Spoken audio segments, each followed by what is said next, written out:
नहीं सोचा था कि मुल्की सियासत को अपनी गिरफ्त में लिए इमरान सीरीज के बटन से अब फैज के चश्मे रवा होंगे। टॉप सिटी की पिटारी क्या खुली कि माजी के स्पाई मास्टर मीडिया पर छा गए। कारनामे ऐसे कि शर्लॉक होम्स भी शर्मा जाए। जनरल रिटायर्ड फैज हमीद की शोहरत फैजाबाद से शुरू हुई और उसके इख्तिताम की तारीख अब तक नहीं आई। ये अक़दा जल्द खुलेगा कि जनरल रिटायर्ड फैज और इमरान खान के दरमियान पार्टनरशिप में क्या क्या मराहिल तय हुए। असल पजल 9 मई का वाकया है, जिसकी वजह से अडियाला के जिंदान इमरान खान के लिए खुल गए। अब लगता है कि दूसरी किस्त जनरल फैज की शक्ल में शुरू होने जा रही है। नित नए इंकशाफात खिलाफत इमरानिया की मजबूत तरीन फसील में दबे राज बाहर आने को है। क्या हो रहा है, क्या होने जा रहा है, तारीख के आईने में आइए सुनते हैं नजम सेठी की ज़बानी।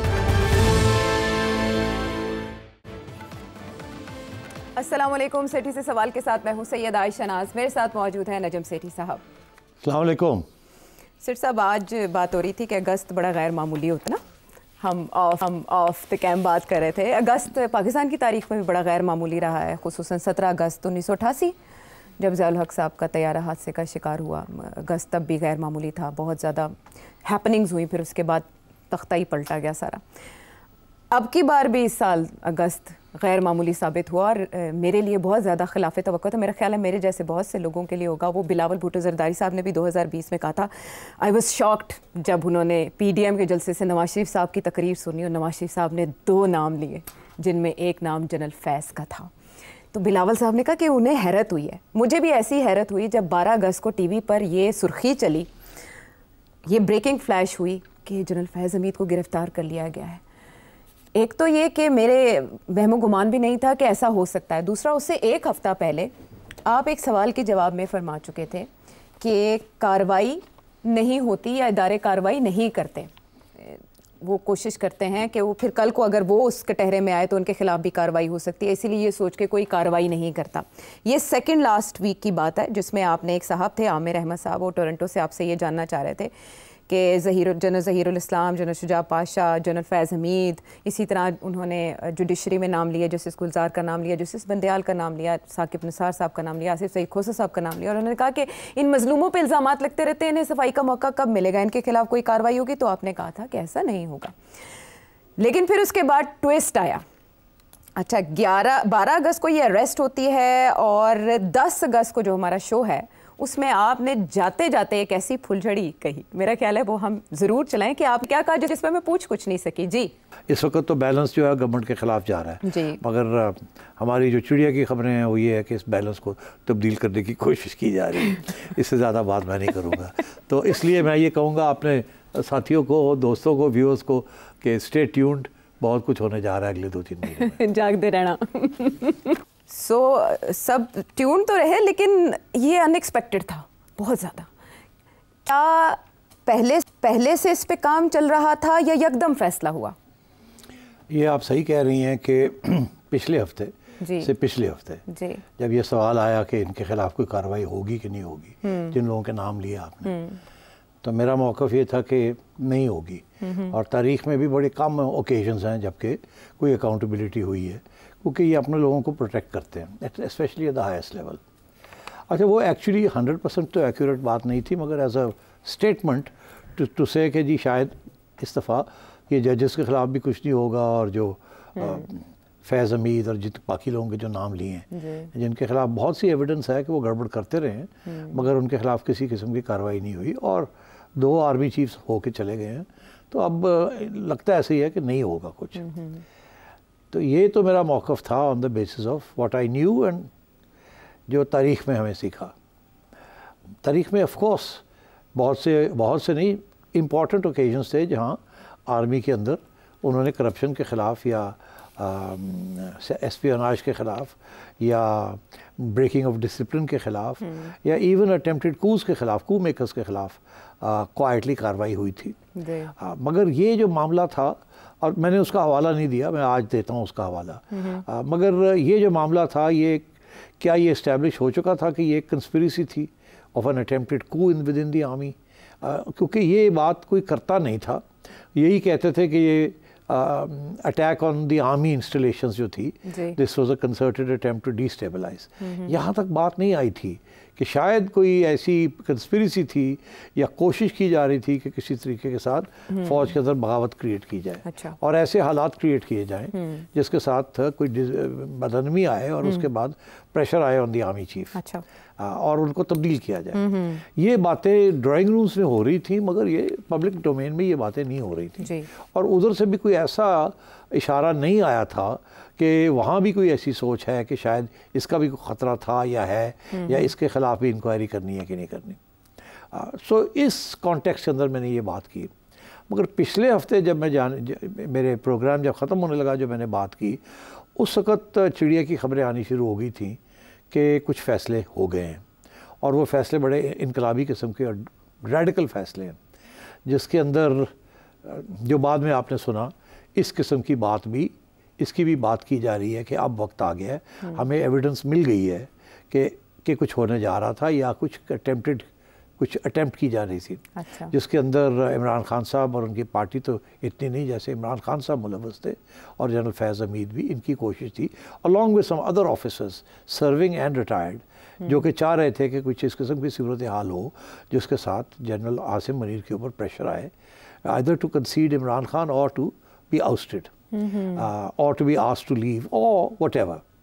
प्रेशर क्रिएट किया जा रहा था, whether it was to oust him or whether it was a pressure to get him to change his mind and give space to Imran Khan. अच्छा, तो ये क्लियर नहीं हो रहा था। अच्छा। तो उस वक्त जो खबर आई आखिरी वक्त पे, जिसके ऊपर मैं तबसरा नहीं कर सका, ना ही मैं करना चाह रहा था, because it was a very tricky issue. अगर वो ना होता तो फिर it would have been terrible कि मैं ये बात कर देता कि ये करने जा रहे हैं कुछ, और वो ना होता क्योंकि, और ये फैसला आखिरी स्टेजेस पे हुआ। पहले ये फैसला नहीं था। अब ये कहने को ये आ रहा है कि वो जो रऊफ़ हसन के दफ्तर को जब उन्होंने रेड किया तो वहाँ से बहुत सी चीज़ें इनको मिली हैं जिससे ये कन्विंस हो गए हैं कि ये एक चीज़ थी और हमें एक्शन लेना चाहिए और इसको छोड़ना नहीं है अब हमने। अच्छा, इसके साथ एक और भी इशू था, वो ये भी था कि खान साहब की जिस तरीके से वो उनका जो पॉपुलैरिटी है या वो कम नहीं हो रही, और वो जुडिशरी जो उनका साथ दे रही है उसके साथ और भी क्राइसिस बन रही है। और ये आपको पता है, मैं कब से कह रहा हूँ कि जुडिशरी की इंस्टीट्यूशनल क्लैशेस आ रही हैं आगे जी, और वो बड़ी ख़तरनाक होंगी। तो ये ऐसे लगता था कि गेम हाथ से स्लिप हो रही है। ओके, एस्टैब्लिशमेंट की गेम हाथ से स्लिप हो रही है, और उनकी पॉपुलैरिटी भी कम नहीं हो रही, वो ज़िद भी अपनी नहीं छोड़ रहे, और उधर से मीडिया भी जो है कुछ खुले आम उनके साथ है जो सोशल मीडिया है, और कुछ दबे दबे लोग हैं जो उनके साथ हैं मगर साथ हैं, और जो बयानिया है वो तब्दील नहीं हो रहा in favour of the establishment and government, and they are not able to control it. फिर ये था कि इसको कंट्रोल करने के लिए अब वो सोच रहे हैं कि जनाब सोशल मीडिया के ऊपर कंट्रोल्स किए जाएं, ये जो प्रोपेगेंडा हो रहा है उसको ख़त्म किया जाए, उसको रोका जाए, और तो उस तरफ ये जा रहे हैं। इस तरफ नहीं सोच रहे कि इसको और कोई तरीका है कि इसको रोका जाए। खान साहब को रोकना बड़ा मुश्किल हो गया था, उनकी सोशल मीडिया टीम को रोकना मुश्किल हो गया था, वन साइडेड प्रोपेगेंडा हो रहा था, फिर आर्मी चीफ को अटैक किया जा रहा था, तो it was leading to a destabilizing situation. और इकॉनमी का ये हाल था कि सब कुछ रुक गया था। जितनी मेहनत जनरल आसिम मुनीर ने और उनके दोस्तों ने की है to get the economy back on track, वो सब जो है ना वो अब खतरे में था कि ये कंट्रोल में नहीं आ रहा, और ये और ना हो कि सारा कुछ ही रुक जाए और फिर ये सारी जो मेहनत है हमारी ये ख़राब हो जाए, और फिर अगर इकॉनमी नोज डाइव कर गई और लोग भाग गए यहाँ से जिन्होंने हमें देना है, तो फिर कहाँ जाएंगे। तो उन्होंने ये सोच चल रही थी कि अब क्या किया जाए, और उस वक्त जो सिचुएशन थी उसको इसी तरीके से देखा जा रहा था कि क्लैंप डाउन, ऑल्टरनेटिव बयानिया नहीं बन रहा था, बिल्कुल उनका बयानिया बड़ा तकड़ा जा रहा था, और जुडिशरी भी सपोर्ट कर रही थी, और इधर का जो बयानिया था वो बन नहीं रहा था, गेम वो जिन्होंने कहते हैं ना बन नहीं रहा था, और तो इसलिए वो कभी क्रैक डाउन, लोगों को पकड़ के ले जाएं, फिर बेलें ना कैंसिल करवाएं, फिर ये हो गया, फिर उधर से clamp down on social media, इस तरफ जा रहे थे। फिर मेरा ख्याल है कि एक स्टेज पे, आखिरी स्टेज पे ये फैसला हुआ कि वो अपनी जगह पे वो सब कुछ, मगर बयानिया चेंज करने की भी ज़रूरत है, और मेरा ख्याल है जब इनको थोड़ी बहुत एविडेंस मिली कि बयानिया एक्चुअली कुछ पीछे कुछ और भी गेम थी और एक नया बयानिया भी बन सकता है जिसके लिए अब एविडेंस हमें मिल रही है, तो मेरा ख्याल है फिर इन्होंने ये फ़ैसला किया कि it's time to take action.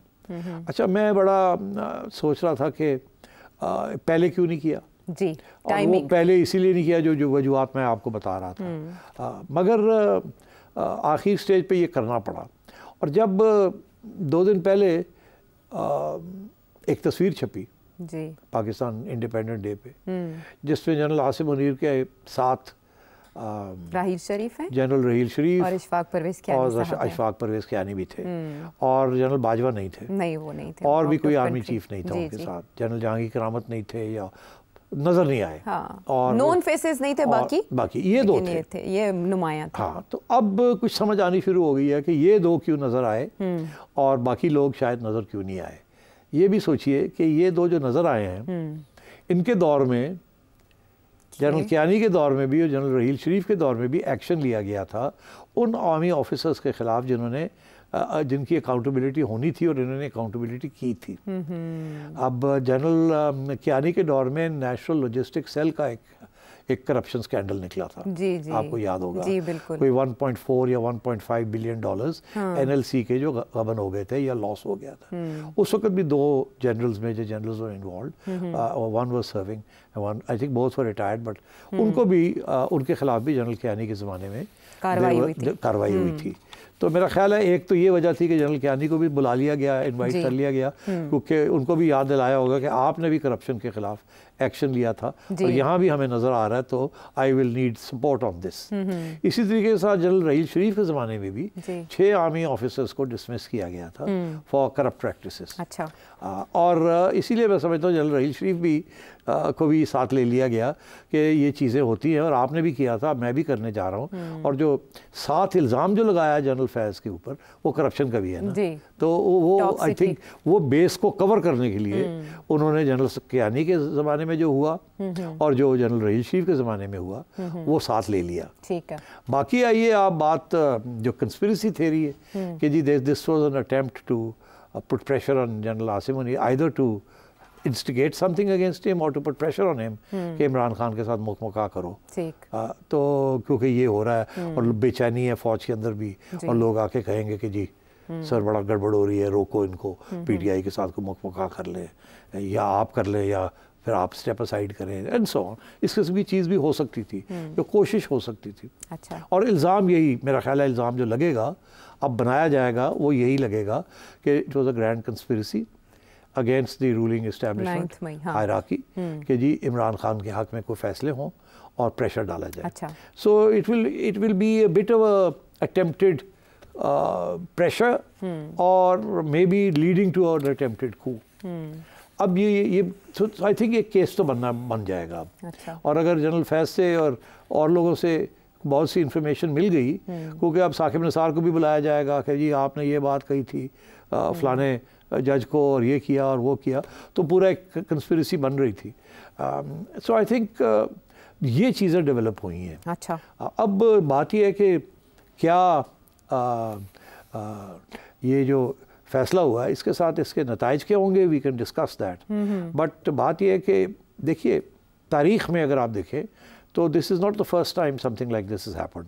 अलबत्ता ये बहुत हाई प्रोफाइल हो गया, हमेशा बड़ी लो प्रोफाइल रहती हैं चीज़ें। फॉर एग्जाम्पल 1951 में आयशा एक अटेम्प्टेड कू की तैयारी हो रही थी, कंस्पिरेसी, जिसे रावलपिंडी कंस्पिरेसी केस कहते हैं। अच्छा। उसके अंदर कम्युनिस्ट पार्टी ऑफ पाकिस्तान के लीडर्स, जिसमें फैज़ अहमद फैज़ और सजाद ज़हीर थे, और उधर जनरल अकबर ख़ान थे, जिन्होंने ये फैसला किया कि इस वक्त जनरल अयूब खान की जो क़यादत है या CNC उसको हटाया जाए, लियाकत अली ख़ान को फ़ारग किया जाए। अच्छा। And it was an attempt to assassinate Liaquat Ali Khan as prime minister and seize power. अच्छा।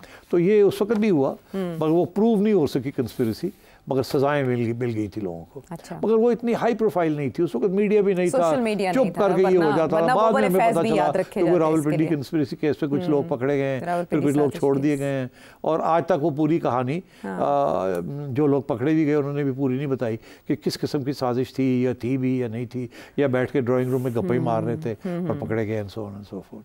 तो उसके बाद 1980 में जनरल ज़िया अभी आए थे, और अभी भुट्टो साहब उनको फांसी दी। हाँ, उनका ये था। तो उस वक्त एक अटेम्प्टेड कू था by major general Tajammul Hussain Malik. अच्छा। उन्होंने कहा कि वो खिलाफत चाहते थे और वो ट्रू इस्लामिक सिस्टम चाहते थे। वो समझते थे ज़िया फ्रॉड है और ज़िया जो है इसका इस्लाम जो है ये ना इधर है ना उधर का है। तो वो भी उन्होंने भी एक कू प्लान कर रहे थे कि ज़िया को उड़ा दिया जाए और एक खिलाफत और इस्लामिक सिस्टम, एक नया जेन्युइन इस्लामिक सिस्टम लाए। अच्छा। वो भी पकड़े गए थे और सजाएं हुई। 1995 में फिर एक अटैम्प्ट हुई थी।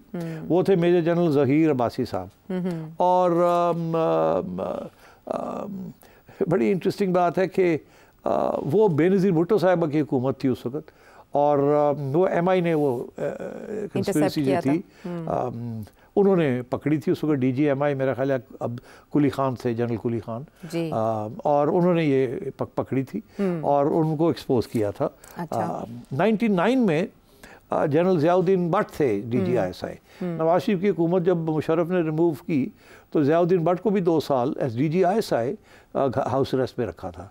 ये भी लोग याद नहीं रखता, लोगों को पता है कि एक DG ISI को भी हाउस अरेस्ट करके रखा गया था बिकॉज वो नवाज शरीफ साहब के करीब थे। फिर 2009 में मैंने बताया कि एक स्कैम हुआ था, NLC स्कैम, जो कि जनरल कियानी के ज़माने में हुआ और उन्होंने एक्शन लिया। अच्छा। उसके बाद 2011 में एक और अटैम्प्ट हुई थी। वो हिज़्बुल तहरीर एक ब्रिटिश रेडिकल इस्लामिक ग्रुप था जिसने अपने पाँव जमा लिए थे पाकिस्तान के अंदर भी और पाकिस्तान की अफवाज के अंदर भी, और कोशिश उनकी ये थी कि यहाँ भी कोई इस्लामिक कू हो जाए। और उसमें भी ब्रिगेडियर रिटायर्ड अली खान साहब थे जिनको फिर पकड़ लिया गया और उनको भी जेल में डाल दिया गया। 2016 में मैंने बताया कि जनरल रहील शरीफ ने एक्शन लिया था 6 अफसरों के खिलाफ। 2019 में जनरल बाजवा ने के ज़माने में एक जनरल थे, जनरल जावेद इकबाल साहब रिटायर, उनको एस्पियोनाज के अंदर सज़ा दी गई क्योंकि वो उनके ऊपर इल्ज़ाम ये था कि उन्होंने जासूसी की है किसी मुल्क के लिए। तो ये चीज़ें तो होती रही हैं एंड सो देयरफॉर ये कोई स्पेशल चीज़ नहीं है। मगर क्योंकि ये पहली दफ़ा ऐसा है कि एक मेजर पॉलिटिकल पार्टी, 1951 में तो कम्युनिस्ट पार्टी छोटी सी, ना इधर की थी ना उधर की थी, ये पहली दफ़ा के एक आर्मी ऑफिसर्स ने एक पॉपुलिस्ट पार्टी के साथ इतनी कि उसके लीडर के साथ मिलके there was an attempt made to overthrow the established order. So I think this is a very unique case.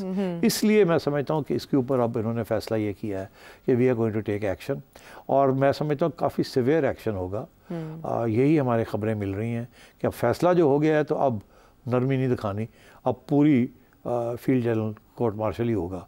और इंटरेस्टिंग बात यह है कि आप देख रहे थे कि खान साहब को जुडिशरी छोड़ रही थी हर केस के अंदर, और अब अगर ये आर्मी एक्ट के अंदर ये ट्रायल्स होंगी तो बड़ा मुश्किल हो जाएगा। फिर तो एविडेंस कुछ ऐसे भी मिलेंगे की जो अक्यूज है वो तो फौजी है। हाँ। तो उसके साथ सिविलियंस जो हैं वो तो रगड़े जाएंगे, साथ जाएंगे। तो मैं ये समझता हूँ कि खान साहब को अब सोचना चाहिए कि ये रास्ता जो है ना बहुत मुश्किल आगे आ रहा है, और PTI के लिए भी और खान साहब के लिए भी। लेकिन उन्होंने तो क्या करें, जो कार्रवाई आपने करनी है, ये फौज के अंदरूनी एहतसाब का मामला है, सबका होना चाहिए। फिर तो वही है ना, जब इस्टेब्लिश हो जाएगा कि जी खान साहब के साथ राब्ते थे, अब डिप्टी सुपरिटेंडेंट को एक पकड़ के ले गए, वो पता नहीं क्या क्या बताएगा। फिर और भी लोग हैं इनके पास, 3 और लोग अरेस्ट हुए हैं। अच्छा, उसके बाद वो जो रऊफ हसन के दफ्तर से जो चीज़ें मिली हैं वो भी हैं, और बहरहाल आहिस्ता आहिस्ता लोग फिर और भी बातें आएंगी ना। कुछ जो लोग और भी इन्होंने कुछ ब्रिगेडियर लेवल के लोग जी वही अरेस्ट है, 3, 1 कर्नल 2 ब्रिगेडियर्स। हाँ, वो वही उन्हीं के जो जनरल फैज़ के करीब थे, उनके साथ राब्ते में चकवाल से ताल्लुक। हाँ, तो वो भी चले गए, उनको भी पकड़ के ले गए। अब कौन बात करेगा, कितनी बात होगी, ये तो बाद में दायरा फैलेगा। चलें, दायरा फैलेगा कहाँ तक और इसके असरात सियासी क्या और इदारा फौज पर क्या मुरतब हो सकते हैं, सवालों के जवाब ब्रेक के बाद।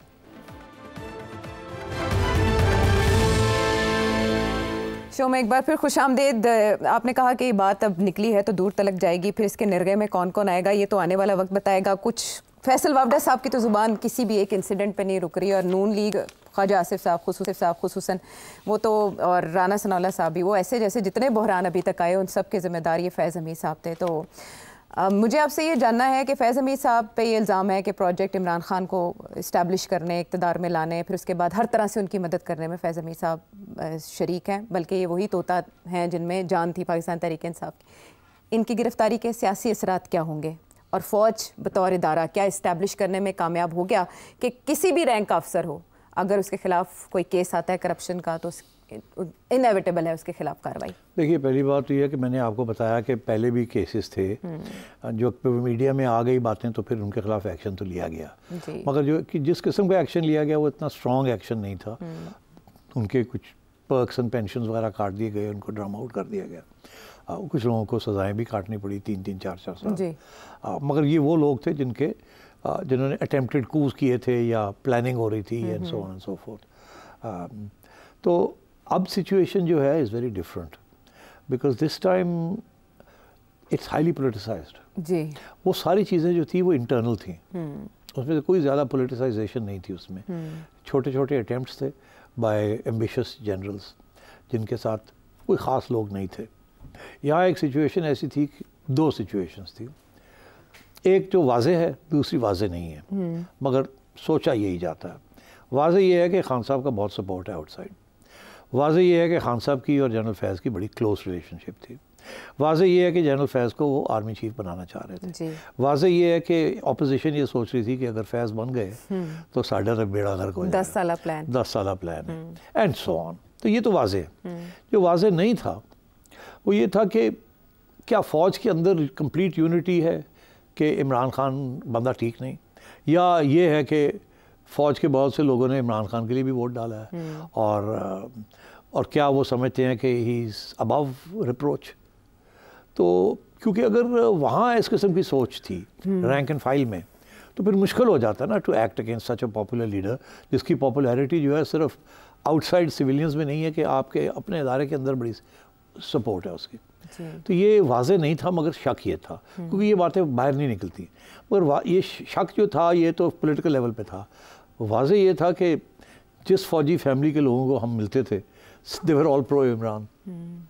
लड़के, लड़कियां, बीवियां, वो जो सर्विंग अफसर थे वो तो चुप थे जाहिर है, मगर रिटायर्ड जो थे वो बोलते थे, वो तो वाज़े हो गया ना। और जो सर्विंग अफसर की बीवियां और बच्चे थे वो प्राइवेट गैदरिंग्स में तो वो अपनी जो सपोर्ट थी वो छुपाते नहीं, सरेआम। तो ये बातें तो बाहर आ गई सारी, हमें पता था कि ये है। तो अगर हमें पता था तो फौज की लीडरशिप को भी ये पता था कि हमारे अफसर बोलते तो नहीं है, मगर घर में तो ये हालात हैं और इन्होंने जाके वोट भी डाल दिया उधर, ठीक है ना। तो मैं ये समझता हूँ कि इस वजह से थोड़ी सी केयरफुल रहना पड़ा हाई कमांड को कि इमीडिएटली कोई एक्शन ना लिया जाए जिसके साथ प्रॉब्लम हो जाए। पहले एक बयानिया बनाया जाए और मैं ये समझता हूँ कि वो बयानिया बन चुका है अब। मेरी जो अंडरस्टैंडिंग है या थोड़ी बहुत रिसर्च है वो ये है कि 2 चीज़ें। एक ये आयशा के फ़ौज के अंदर जो डिसिप्लिन है वो कायम है। वो डिसिप्लिन को तोड़ने के लिए और ऑर्डर्स को तोड़ने के लिए कोई तैयार नहीं। पहली बात, सबको इस बात का एहसास है कि अगर डिसिप्लिन को अग्री करें या ना करें अंदर, मगर डिसिप्लिन को तोड़ना नहीं है, orders are to be obeyed. Because Pakistan एक ऐसे मोड़ पे है कि अगर फ़ौज के अंदर गड़बड़ हो गई तो ये फिर मुल्क नहीं बचेगा। और इंडिया की और यही कोशिश है किसी तरीके के साथ, और ये आजकल जो वहाँ का मीडिया है वो यही कोशिश कर रहा है कि जी फ़ौज के अंदर गड़बड़ हो गई है, अब ये कैसे बचाएंगे, अब ये डिसएग्रीमेंट शुरू हो गई हैं, वीकनिंग हो गई है फ़ौज की यूनिटी की, स्ट्रेंथ की। इमरान खान साहब हिट कर रहे थे तो उसको मीडिया बहुत उछाल कर रहा था। तो अब मैं समझता हूँ कि वो नहीं हुआ, वो होने जा रहा था या शक था कि ये हो जाएगा, मगर वो नहीं हुआ, क्योंकि खान साहब की जो पॉलिटिक्स रही है पिछले 6 माह में, उससे बहुत से लोग कन्विंस हो गए हैं कि ये को नहीं आगे रख रहे, ये अपने आज़ाद को आगे रख रहे हैं, और इनकी पार्टी भी जो है doesn't give a about Pakistan. अब और ये भी एहसास हो गया कि अब जो इस वक्त की क़यादत है, नून लीग वगैरह को भूल जाएं, इस वक्त की जो फ़ौजी क़यादत है उनकी यही कोशिश है किसी तरीके के साथ पाकिस्तान को बचाया जाए, पाकिस्तान को डिफ़ॉल्ट से बचाया जाए, मुश्किल फ़ैसले किए जाए, बात को आगे बढ़ाया जाए, स्टेबिलिटी लाई जाए, because the country is at stake. तो मेरा ख्याल है कि ये बात अब समझ आनी शुरू हो गई है सबको। डिसएग्रीमेंट ज़रूर होंगी। खान साहब की भी पॉलिसीज़ को बहुत लोग नहीं समझ नहीं आया कि ये क्यों ऐसे कर रहे हैं, क्यों ऐसी बातें करते हैं, क्यों ये करते हैं, एक यू टर्न्स क्यों लेते हैं, ये क्यों करते हैं, ऐसे क्यों करते हैं। और ये मे वाला जो इंसिडेंट है, मेरा ख्याल है इन्होंने सक्सेसफुली, इस्टेब्लिशमेंट ने सक्सेसफुली कन्वे कर दिया है कि ये बहुत बड़ी बगावत थी एक किस्म की, और अब उन्होंने इसको प्रूव करना है। और बहुत से लोगों के जहनों में ये, दिलों में भी ये बात आ गई है कि इसमें पीछे कुछ साजिश थी। ऐसे नहीं हो गया ये, कि आर्मी इंस्टॉलेशंस को अटैक किया गया, फोकस प्लान के तहत हुआ। उसके बाद 1-2 कोर कमांडर्स को भी रिमूव किया गया जी। और वो भी पता लगा कि उनकी भी हमदर्दियाँ कहाँ थी और वो क्या करने जा रहे थे या क्या सोच रहे थे या क्या इनकरेजमेंट कर रहे थे। तो अब ये बातें आहिस्ता आहिस्ता बाहर आ रही हैं। जैसे बाहर आती हैं तो इमरान खान का जो बयानिया है वो कमज़ोर होता जा रहा था और मेरा ख्याल है सबसे ज़्यादा उसकी अहमियत थी कि इंस्टीट्यूशन ऑफ आर्मी के अंदर वो कमज़ोर होता था। जब वो देखा है हाई कमांड ने कि अब हमारी इंस्टीट्यूशन के अंदर वो बयानिया उस शिद्दत के साथ नहीं है और डिसिप्लिन कायम है और ये बात समझ आ गई है सबको कि we have to remain united at this time and internal differences on policies have to be kept aside. तो मेरा ख्याल है दैट्स व्हेन दे डिसाइडेड कि now is the time to take action. And I think that is the issue है now कि अब उन्होंने फैसला कर लिया। अब मैं समझता हूँ कोई इसके बाद कोई सेक्रेट कॉज नहीं रहेंगी। अब वो जजेस को भी बुलाया जाएगा, पूछ होगी और लोगों को भी बुलाया जाएगा। और मैं ये भी समझता हूँ कि क्रैकडाउन जो पहले आई थी ना जिसमें बहुत से लोगों को गिरफ्तार कर लिया गया फिर छोड़ दिया गया जजेस ने और सारा कुछ, मैं समझता हूँ फिर से एक शुरू होगा, सिलसिला शुरू होगा दोबारा से। और ये जो इस वक्त क्रैकडाउन है ऑन सोशल मीडिया, एक तरफ वो क्रैकडाउन चल रहा है, दूसरी तरफ वो सोशल मीडिया ही बंद कर रहे हैं। और देख ले, मैं इसको डिस्कस करेंगे आज आखिरी सेक्शन में कि ये तो आपने तो ज़ुबान बंद कर दी या सुनाई से सुनने नहीं दे रहे लोगों को, ज़ुबान तो बंद नहीं हो रही, मगर क्या इसका आर्मी के ऊपर और क्या असर पड़ेगा वो भी सोचा आपने कि नहीं सोचा। तो ये सारी बातें डिस्कस करने वाली डिजिटल इकोनॉमी की। लेकिन अगर आप उसे सम अप करें सारे मामले को, तो जो अभी आपने केस बनाया या उनकी जो पॉलिटिकल एक्टिविटीज़ थी, पॉलिटिकल इंजीनियरिंग थी, जजेस पर दबाव के मामला थे, ISPR की प्रेस रिलीज़ में उसे टॉप सिटी करप्शन स्कैंडल तक रखना और फिर ये कहना कि पोस्ट रिटायरमेंट एक्टिविटीज़ वो भी साबित हुई। क्या इदारा वजाहत करेगा उन सब की या ये मामलात आगे अपने तौर पर इदारे के अंदर ही चलेंगे? नहीं, मेरा ख्याल है they will try to prove 2 things. Corruption अपनी जगह पे वो तो करेंगे ना, बिकॉज एज आई सेड वो पेग लेना था और वो फौज के अंदर इन्होंने पहले भी, जनरल कियानी ने भी, जनरल रहील शरीफ ने भी एक्शन लिए थे ऑन करप्ट प्रैक्टिसेस। तो वो तो एक अच्छा पैग है बिकॉज जाहिर है वो तो उसकी एविडेंस तो बड़ी आसान है ना जी। वो तो सारी रिकॉर्ड पे है। हाँ, 2017 से चल रहा। तो वो कितने लोग उसको डिनाई करेंगे। और वो इमरान खान नहीं है ना, वो जनरल फैज़ है ना। अब जनरल फैज़ के लिए वो सिंपैथी नहीं है PTI में जो इमरान खान के लिए है। जनरल फैज़ के ऊपर लोग पीछे हट जाते हैं, अच्छा जी कीता होएगा तो, मगर साढ़े लीडर नाल तो कोई तलक नहीं ना, उन्हें कीता होएगा तो ठीक है करो उन्होंने जो करना जी। तो वो लोग दूर हो रहे हैं वहाँ से। फैज़ को डिफेंड करने के लिए कोई नहीं है PTI में, चुप है। और इमरान को डिफेंड करते हैं। तो एक तो ये कि वो करप्शन का तो आ जाएगा, ठीक है। दूसरी चीज़ जो है वो उसके ऊपर भी मैं समझता हूँ without informing the public about what was happening और without the trial giving concrete information public करने के वो बयानिया नहीं कायम होगा जब तक आप पब्लिक को बताएंगे नहीं और इनटू कॉन्फिडेंस नहीं लेंगे पब्लिकली कि क्या ये हो रहा था और क्या नहीं था। तो मेरा ख्याल है कि वो भी चलेगा साथ साथ। अच्छा। अब ये नहीं होगा कि खुफिया ट्रायल होगी, मेरा ख्याल है इनके ये उसको पब्लिक ट्रायल ही करेंगे। अच्छा, तो दोनों चीज़ों को। हाँ, PTI और इमरान खान साहब की पॉलिटिक्स। देखिए PTI की पॉलिटिक्स तो एक तरफ तो बाज़ाहिर ये हो रहा था कि बड़ी कामयाब हो रही है, बड़े लोग साथ हैं, अभी भी साथ हैं, खान साहब अभी भी गरज रहे हैं, पीछे नहीं हट रहे जी। मगर दूसरी तरफ ये भी नज़र आ रहा था कि कामयाब नहीं हो रही। इन्होंने जो अभी तक इस्टेब्लिशमेंट को अटैक कर रहे थे वो कामयाब नहीं हो रही थी, तो इसीलिए फिर यू टर्न लिया अभी हाल ही में मुज़ाकरात का माफ़ी का। मैं कुछ अरसे से ये कह रहा था कि इनको चाहिए कि जो गवर्नमेंट है उसके साथ बातचीत करें। हमेशा ऑपोजिशन ने गवर्नमेंट के साथ बातचीत करके आर्मी को पीछे धकेला है, और तो आप भी गवर्नमेंट के साथ बात करें अगर तो, क्योंकि आप आर्मी के साथ मिल के कंस्पिरेसी तो कर नहीं सकते बिकॉज वो तो आपके खिलाफ है। तो इसलिए या तो वो गवर्नमेंट के खिलाफ हों तो आप उनके साथ मिल के साजिश करें। ये तो उनके साथ है, आपके साथ तो नहीं है, तो उन्हीं की हाइब्रिड रिजीम है। तो इसको तो आपको अगर दरार डालनी है तो इधर से काम करें, उधर ना करें, बिकॉज उनका तो बनाया हुआ ये एजेंडा है। तो खान साहब ने वो नहीं किया, खान साहब ने डायरेक्ट इधर अटैक की जो अब रिबाउंड हो गई है। और उन्होंने शायद जनरल आसिम मुनीर को पहचाना नहीं कि what sort of a man is he.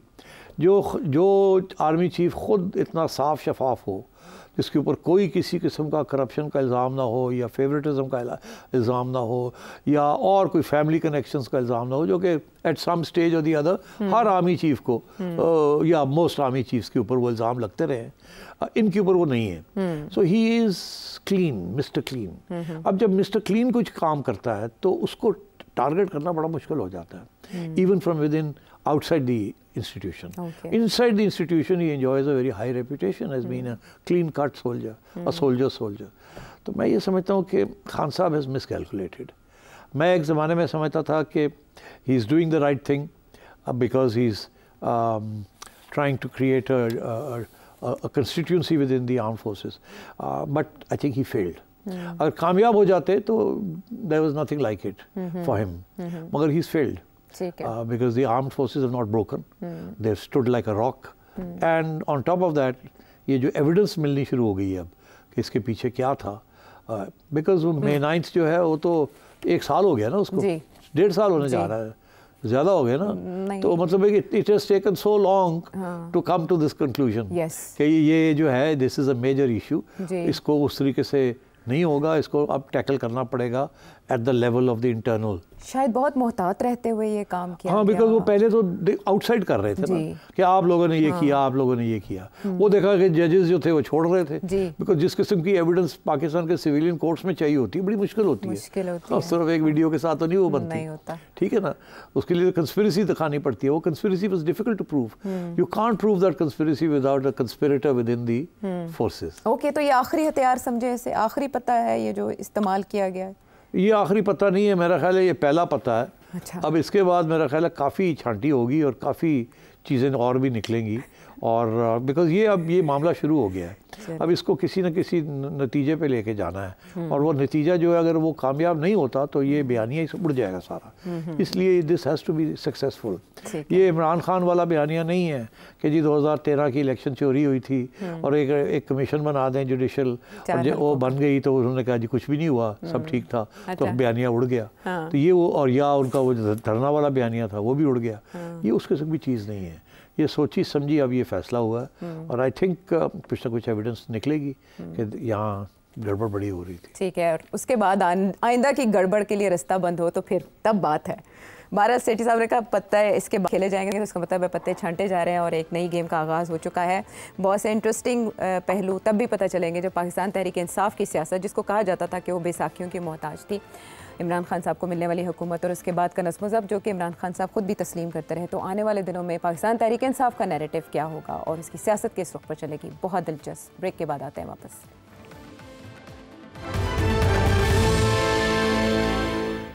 Show में एक बार फिर खुश आमदेद। एक मसला जिसमें इस वक्त पूरा मुल्क मुब्तला है और हर कोई इस वक्त बेचैनी का शिकार इसलिए है कि टॉप 5 इंडस्ट्रीज़ में आती है हमारी IT एक्सपोर्ट इंडस्ट्री, और इसका एतराफ़ बाकायदा हमारे हुक्मरान वक्तन फ़वक्तन करते रहे। बहुत बड़ी इकॉनमी है ये, लेकिन उस पर जो कारी वार पड़ा है वो है इस फायरवॉल का। अब इसके बारे में लोगों के ये अंदाजे हैं, गवर्नमेंट की तरफ से कोई इसके ऊपर मौक़िफ़ नहीं दिया जा रहा, जिसकी वजह से ज़्यादा कन्फ्यूजन है और लोग बेचैन हैं, और वो आपसे भी जानना चाहते हैं कि ये हुकूमत करना क्या चाह रही है।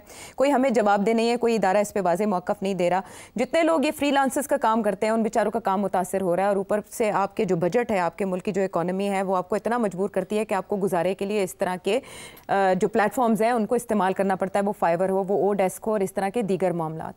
इंटरनेशनली बड़ी शर्मिंदगी का सामना करना पड़ा है हमारे फ्रीलांसर्स को। सेठ साहब, दूसरा ट्रायल आज हमने सुना कि फायरवॉल का हुआ है, हमें कोई बताएगा कि ये डिजिटल इकोनॉमी के साथ ये हुकूमत क्या करने जा रही है?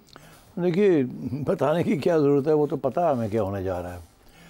देखिए, मैंने अभी आपसे कहा कि PTI का जो बयानिया है, which includes attacks on the institution of the army cheap and the army, कोशिश की जा रही है कि उसको रोका जाए, और इनके पास 2 तरीके होते हैं रोकने के। काउंटर नैरेटिव बनाना पड़ता है जी, और एक ही है कि आप फिजिकली बंद ही कर दें, सुनने ना दें इनको, बोलते हैं तो बोलते जाएं, कुछ सुनने वाला ना हो। अब इन्होंने सोचा कि कोशिश तो की है बयानिया चेंज करने की, मगर ये जो हमारी नून लीग और पीपल्स पार्टी है, इनके पास तो कोई मेजर सोशल मीडिया सेल्स नहीं है जो कि बयानिया को सही कर सकें। अपने ही बारे में वो थोड़ी बहुत ट्रम्पेट्स बजाते हैं, मगर वो उन्होंने कोई कोशिश नहीं की उनके मीडिया सेल्स ने कि आर्मी चीफ को या एज एन इंस्टीट्यूशन आर्मी को बचाने की कोशिश की हो। वो बस अपने अपनी प्रोजेक्शंस करने में लगे हुए हैं। उधर से वो अटैक आ रही है, ठीक ठाक अटैक आ रही है, जिसकी वजह से इतनी मसले बने हुए हैं इंस्टीट्यूशंस के अंदर। वो जुडिशरी भी अपसेट हुई हुई है, बिकॉज इधर से नून लीग अटैक कर रही है, उधर से पीटीआई जो आर्मी को अटैक कर रही है और जनरल आसिम को अटैक कर रही है। तो अब इसका एज आई सेड 2 ही तरीके होते हैं जी। एक ही होता है क्लैंप डाउन, एक ही होता है कि अच्छा बयानियाँ बनाए, उनके बयानियों को अपने बयानियों के साथ यही चीज हथियार इस्तेमाल करके सोशल मीडिया के आप काउंटर करें जी। तो वो फेल हो गए हैं काउंटर करने में, क्योंकि सियासी जमातों की तरफ से कोई मदद नहीं मिली और क्योंकि the army is in the dock, तो उनकी बात वैसे कुछ सुनने के लिए तैयार नहीं है। तो इसलिए कोई सियासतदान उनके लिए खड़ा हो या कोई इंडिपेंडेंट लोग उनके लिए खड़े हों तो फिर तो बयानिया बनता है, मगर ऐसी कोई सूरत हाल नहीं है। तो अब उसमें फिर इन्होंने ये सोचा कि फिर जाहिर है जो इनको समझ आती है क्लैप डाउन करें जी। लोगों को पकड़ के ले जाएं, लोगों को उल्टा टांगें, लोगों के खिलाफ केसेस करें और नए कानून बनाएं, यही हुआ रहा ना जी। और अब ये कि जब वो भी फेल हो गया कि वो भी नहीं कंट्रोल कर सके, because lot of them are sitting outside Pakistan और वहाँ से वो लगे हुए हैं, ठीक है ना, पूरी अटैक आ रही है वहाँ से। तो अब वो क्या किया जाए फिर? तो फिर उन्होंने ये सोचा है कि जी फिर रोका जाए। तो रोकने का क्या तरीका है? ब्लॉक कर लें इनकी आवाज़ें। ब्लॉक कैसे करनी है? सोशल मीडिया के ऊपर फायर वॉल्स लगा दी जाएं कि इस किस्म की जो बयानियाँ हैं वो चल ही ना सकें, वो एयर ही ना हो सकें। अच्छा, अब वहाँ भी क्या सीखा कहाँ से?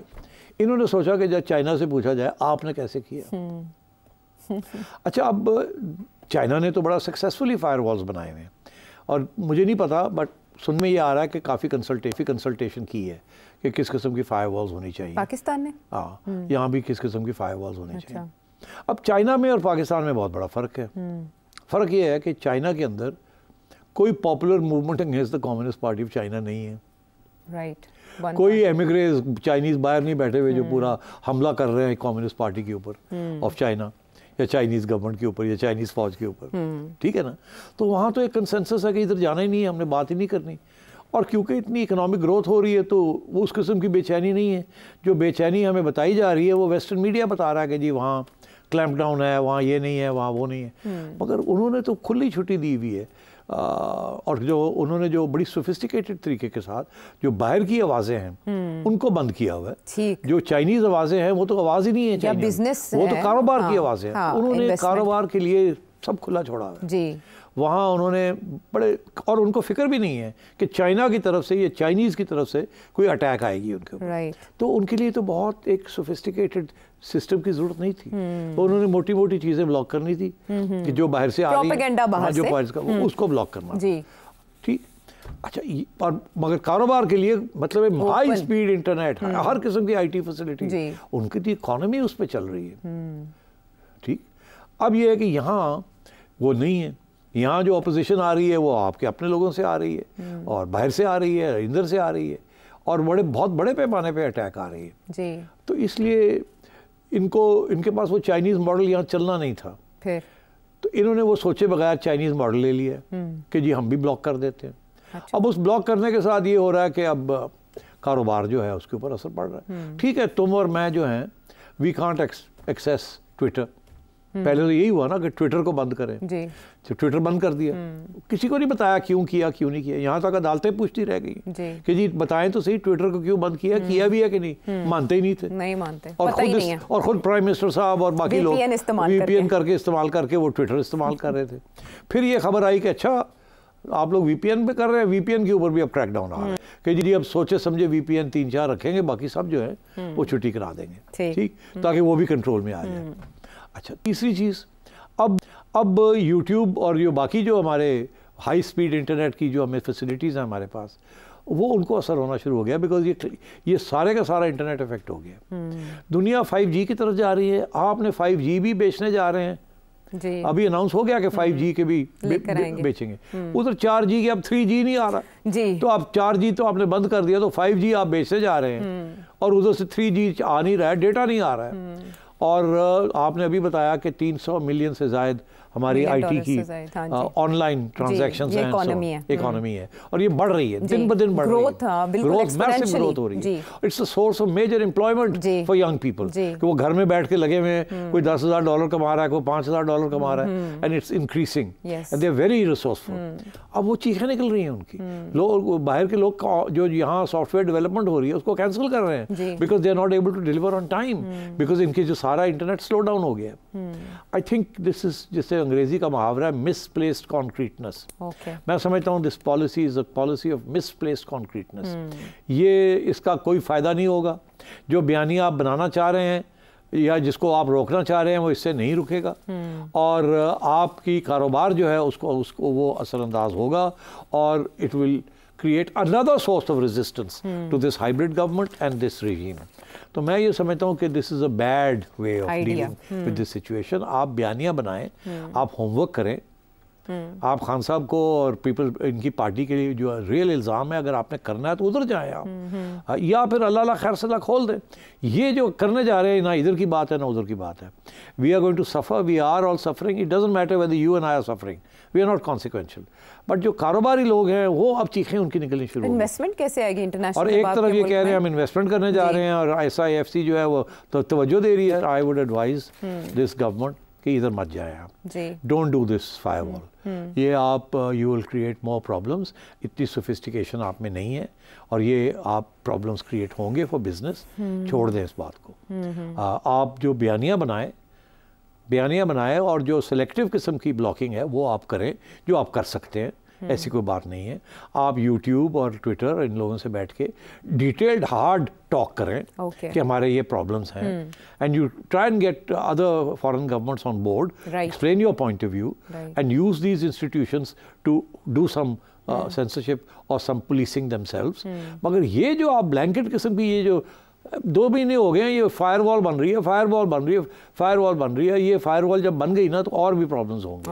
And I think this is misplaced concreteness. इस पर सोच होनी चाहिए। You are going after the wrong track, on the wrong track. Okay. और कम से कम आवाम जिनका पता चले उनके साथ कौन क्या कर रहा है, उन तक इन्फॉर्मेशन ज़रूर पहुंचाएं कि आपके इरादे क्या हैं, आप उसमें किस हद तक कामयाब होना चाहते हैं या इसके पीछे आपकी सोच क्या है, ताकि आवाम भी आपको समझा सके अगर बाकी मुशावरत का अमल आप उस तरह से मुकम्मल नहीं कर सके। सेठी साहब ने आपको रास्ते बताए। हुकूमत का ये फ़र्ज़ बनता है कि कम से कम जिस इकॉनमी के फलने फूलने की गुंजाइश इस मुल्क में मौजूद है वो ज़रूर फले फूले। अगले प्रोग्राम तक के लिए हमें इजाज़त दें।